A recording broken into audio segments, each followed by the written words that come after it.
আপনি যদি আপনার রুক্ষ সূক্ষ্ম চুলকে ঝলমলে, সিল্কি, স্মুথ এবং হেলদি বানাতে চাইছেন, তাহলে ব্যবহার করুন এই রেমেডিটি। এই রেমেডিটি একবার ব্যবহার করলেই কিন্তু আপনি দারুণ রেজাল্ট পাবেন। তার কারণ এখানে যে 3টি উপকরণ ব্যবহার করা হয়েছে, সেই 3টি উপকরণই কিন্তু আমাদের চুলের জন্য একেবারে বরদান স্বরূপ। তো এই রেমেডিটি কিভাবে তৈরি করবেন, চলুন সেটা দেখে নেওয়া যাক। তো প্রথমেই একটা বাউলে আমরা 1 চামচ বা পরিমাণ মতো মুলতানি মাটি নেব। তাতে পরিমাণ মতো টক দই মেশাবো। আমি এখানে 1.5 চামচ মতো টক দই মেশালাম।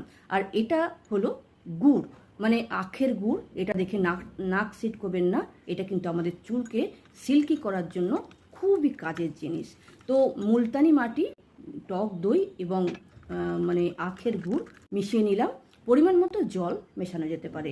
এইভাবে নিয়ে চুলে লাগান। চুলের ওপর থেকে লাগালেই কিন্তু স্ক্যাল্পেও পৌঁছাবে, চুলকে শাইনি করবে, হেলদি করবে।